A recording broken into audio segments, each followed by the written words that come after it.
नमस्कार दोस्तों, आज हम आपको 29 फरवरी 2024 रात के मुख्य समाचार प्रस्तुत करेंगे। कृपया नीचे कमेंट करके बताएं कि आप किस क्षेत्र से हिमाचल न्यूज सुन रहे हैं। हिमाचल के विकास, पर्यटन और सामाजिक क्षेत्र की ताज़ा जानकारी के लिए हमारे चैनल को सब्सक्राइब करें और अपडेट के लिए हमें फॉलो करें। इन खबरों को अधिक लोगों तक पहुंचाने के लिए कृपया हमारा कंटेंट शेयर करें। समाचार नंबर 1। कांग्रेस की सरकार खो चुकी है बहुमत, अपने कर्मों से हुई है उसकी यह स्थिति। जयराम ठाकुर। नेता प्रतिपक्ष जयराम ठाकुर ने कहा कि यह सरकार प्रदेश की जनता और अपने कार्यकर्ताओं, नेताओं, मंत्रियों और विधायकों की नजर में गिर गई है। अगर हमारे विधायकों को सदन से अलोकतांत्रिक तरीके से निष्कासित नहीं किया जाता तो यह सरकार कल सदन में भी गिर गई थी। कटमोशन पर यदि हमारे मत विभाजन की मांग को भी स्वीकार किया जाता तो यह सरकार परसों ही गिर गई थी। पत्रकारों के सवाल के जवाब में जयराम ठाकुर ने कहा कि सरकार अल्पमत में है और इस तरह से सरकार को कब तक बचाया जा सकता है। उन्होंने कहा कि प्रदेश में जिसे भी सरकार द्वारा प्रताड़ित किया जाएगा, जिसे भी जनता की आवाज उठाने के बदले सरकार द्वारा, तंत्र द्वारा परेशान किया जाएगा। बीजेपी हर उस व्यक्ति के साथ पूरी मजबूती से खड़ी है, चाहे वह आम आदमी हो, खास आदमी। आज नेता प्रतिपक्ष अपने विधायकों के साथ मॉल रोड पर चहलकदमी भी की। जयराम ठाकुर ने कहा कि आज कांग्रेस सरकार की जो दुर्दशा हुई है, यह सरकार के अपने कर्मों का ही फल है। जब सरकार में बैठे लोग जनता और अपने कार्यकर्ताओं तथा नेताओं की आवाज को अनसुना कर देंगे तो यही स्थिति होगी। आज जो हुआ वह दीवार पर लिखी साफ इबारत की तरह था, जिसे मुख्यमंत्री अनदेखा कर रहे थे। प्रदेश जनता कह रही है, हमारी सुनी नहीं जा रही है। पार्टी के कार्यकर्ता कह रहे हैं, हमारी नहीं सुनी जा रही है। पार्टी के नेता कह रहे हैं, हमारी नहीं सुनी जा रही है। पार्टी के विधायक, मंत्री और पार्टी अध्यक्ष स्वयं कह रही हैं कि हमारी सुनवाई नहीं हो रही है। एक बार नहीं, यह बार बार यह कहा जा रहा है। जब किसी की सुनी ही नहीं जाएगी तो वह कुछ न कुछ करेगा ही। जयराम ठाकुर ने कहा कि जनप्रतिनिधि की अपने क्षेत्र की जनता के प्रति भी जिम्मेदारी होती है, उन्हें भी जवाब देना होता है। वह कब तक उन लोगों से नजरें चुराएंगे जिन्होंने उन्हें विधायक बनाया। नेता प्रतिपक्ष ने कहा कि सरकार समेत कांग्रेस के नेताओं को हम पर उंगली उठाने की बजाय अपने गिरेबान में झांककर देखने की आवश्यकता है। उन्होंने ऐसा क्या कर दिया कि उनके 43 की संख्या घूमकर आज 34 हो गई है। जो आगे कहां तक गिरेगी वह भगवान जाने। जयराम ठाकुर ने कहा कि इस समय जो हो रहा है उसमें हमारा कोई योगदान नहीं है। हमें कुछ करने की आवश्यकता ही नहीं है। सरकार की अपने नेताओं और प्रदेश की जनता के साथ जो रवैया है वह आने वाले समय उनके साथ कुछ नहीं रहेगा।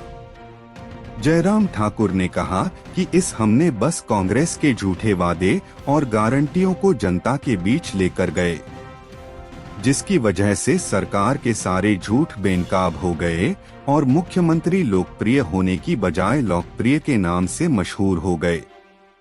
उन्होंने कहा कि उनकी झूठी गारंटियों के सबूत और ठगने की कला को हम देश भर में ले गए, जिससे इनका गारंटीड कार्ड उस छत्तीसगढ़ में ही दफन हो गया जहां से कांग्रेस ने इसकी शुरुआत की थी। समाचार नंबर 2। हरिपुर में हादसा, अनियंत्रित होकर 100 मीटर गहरी खाई में गिरा ट्रैक्टर, चालक की मौत। पुलिस थाना हरिपुर के अंतर्गत गुगा मंदिर के पास ट्रैक्टर अनियंत्रित होकर 100 मीटर गहरी खाई में जा गिरा। हादसे में ट्रैक्टर चालक की मौत हो गई। मृतक की पहचान राम कुमार 44 के तौर पर हुई है। घटना की सूचना मिलते ही पुलिस की टीम ने मौके पर पहुंचकर शन को कब्जे में लेकर पोस्टमार्टम के लिए देहरा अस्पताल भेज दिया है। जानकारी के अनुसार हादसे के समय ट्रैक्टर बनखंडी से हरिपुर की ओर जा रहा था। इसी दौरान हरिपुर से कुछ मीटर पहले उतराई पर ट्रैक्टर करीब 100 मीटर गहरी खाई में गिर गया, जिसके चालक राम कुमार की मौके पर ही मौत हो गई।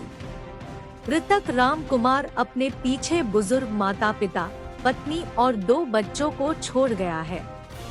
वहीं स्थानीय लोगों ने इस हादसे का आरोप लोक निर्माण विभाग पर लगाया है। लोगों का कहना है कि बरसात के दिनों में रास्ता पूरी तरह क्षतिग्रस्त हो गया था, जिसे आज दिन तक विभाग ठीक नहीं कर पाया। समाचार नंबर 3। बीजेपी की कोशिश विफल, हिमाचल में अब हमारी सरकार को कोई खतरा नहीं, जयराम रमेश। कांग्रेस ने कहा है कि हिमाचल प्रदेश में उसकी सरकार को अस्थिर करने की भारतीय जनता पार्टी भाजपा की कोशिश विफल हुई है और वहां अब कांग्रेस सरकार को कोई खतरा नहीं है। कांग्रेस संचार विभाग के प्रभारी जयराम रमेश ने प्रधानमंत्री नरेंद्र मोदी और गृह मंत्री अमित शाह का नाम लिए बिना कहा कि पीएम मोदी और उनके चाणक्य शाह की सरकार गिराने की रणनीति विफल हुई है। उनका कहना था कि हिमाचल में सरकार बचाने के लिए कांग्रेस नेतृत्व का हस्तक्षेप सफल रहा है और भाजपा नेतृत्व के सपने टूटे हैं। उन्होंने कहा, हिमाचल को लेकर मीडिया में तरह तरह की बातें चल रही हैं, लेकिन हम एक बात बिल्कुल स्पष्ट करना चाहते हैं कि राज्य में प्रधानमंत्री और तथाकथित चाणक्य की कोशिश पूरी तरह से फेल हुए हैं। कांग्रेस नेतृत्व के हस्तक्षेप और हमारे पर्यवेक्षकों की तत्परता के बाद वहां स्थिति पूरी तरह से कांग्रेस के नियंत्रण में है।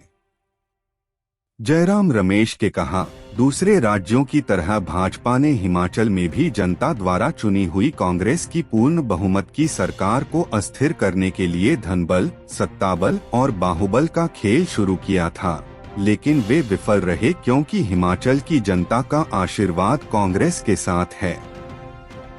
इस घटना के बाद हमारे संकल्प और मजबूत हुए हैं। हम हिमाचल के लोगों की सेवा करते रहेंगे।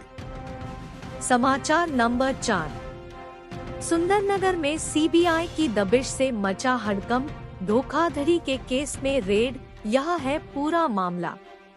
सुंदरनगर शहर में गुरुवार सुबह सीबीआई की एकाएक दबिश से क्षेत्र में हड़कंप मच गया और चर्चाओं का बाजार गर्म रहा।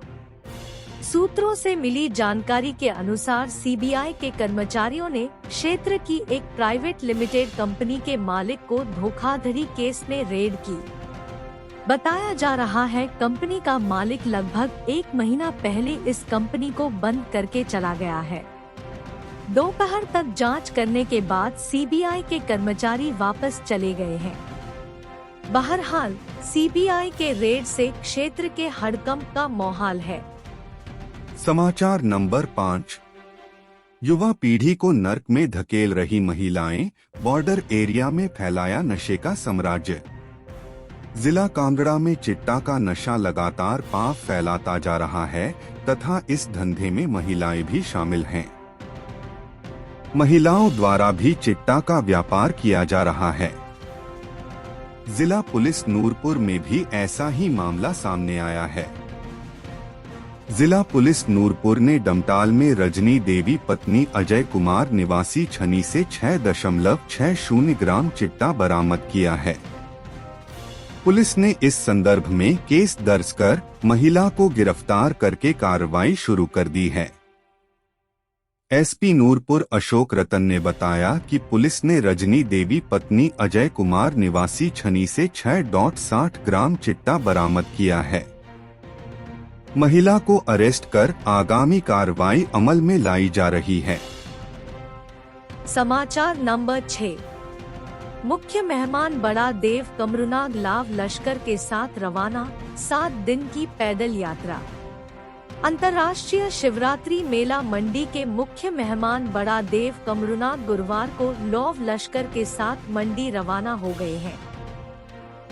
देव कमरुनाग सप्ताह भर की पैदल यात्रा के बाद 7 मार्च को मंडी पहुंचेंगे, जहां जिला प्रशासन की ओर से उपायुक्त एवं शिवरात्रि मेला के अध्यक्ष उनका स्वागत करेंगे।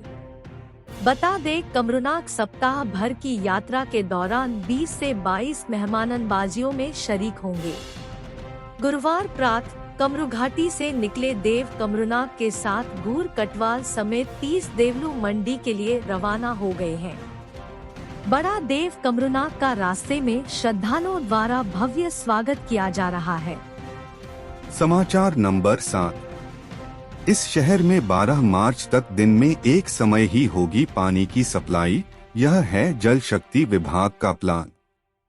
जल शक्ति उपमंडल सुंदरनगर के अधीन जल शक्ति अनुभाग सुंदरनगर शहर के अंतर्गत आने वाले क्षेत्रों में 12 मार्च तक पेयजल आपूर्ति दिन में एक ही बार की जाएगी।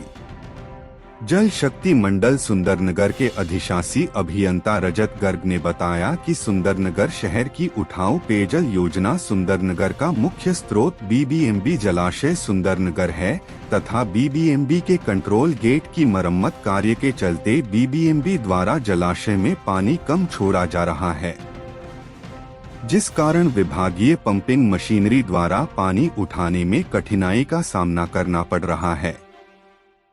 इस योजना के अंतर्गत लाभार्थी उपभोक्ताओं को 12 मार्च तक दिन में केवल एक समय ही पानी की आपूर्ति की जाएगी। विभाग ने क्षेत्र के समस्त उपभोक्ताओं से सहयोग की अपेक्षा की है। समाचार नंबर 8। कांग्रेस के बागी विधायकों के मामले में एफआईआर, विधानसभा आती बार कुछ लोगों ने तोड़ा बूम बैरियर। विधानसभा के 10 नंबर गेट पर बूम बैरियर तोड़ने के आरोप में पुलिस ने एफआईआर दर्ज कर ली है। बुधवार को विधानसभा के गेट पर बागी विधायकों के सीआरपीएफ के घेरे में पहुंचते ही कार्यकर्ताओं ने बागी विधायकों के खिलाफ नारेबाजी शुरू कर दी। बागी विधायकों के विधानसभा गेट पर गुस्साई भीड़ ने जमकर नारेबाजी की थी। इसी बीच विधायकों की गाड़ी पा निकालते समय एक गाड़ी ने विधानसभा के गेट लगाया बूम बैरियर तोड़ दिया। बूम बैरियर किसने तोड़ा, इसका पता लगाने के लिए पुलिस सीसीटीवी फुटेज खंगाल रही है। विधानसभा के गेट नंबर 10 पर कुछ राजनीतिक कार्यकर्ताओं ने इकट्ठे होकर नारेबाजी की तथा बूम बैरियर को तोड़ दिया है। वहीं पुलिस ने बूम बैरियर तोड़ने के आरोप में अज्ञात लोगों के खिलाफ पुलिस थाना बालूगंज में धारा 3 पब्लिक प्रॉपर्टी डैमेज एक्ट के तहत केस दर्ज कर आगामी कार्रवाई शुरू कर दी है। हम अपने राज्य के विकास में योगदान देने में गर्व महसूस करते हैं और हमें उम्मीद है कि आने वाले दिनों में हमें और भी अच्छी खबरें मिलेंगी। इन खबरों को अधिक लोगों तक पहुंचाने के लिए कृपया हमारा कंटेंट शेयर करें, हमारे चैनल को सब्सक्राइब करें और अपडेट के लिए हमें फॉलो करें। इसके अलावा बेझिझक अपने विचार कमेंट्स में शेयर करें। आपका सहयोग हमें और भी बेहतर काम करने में मदद करेगा। धन्यवाद।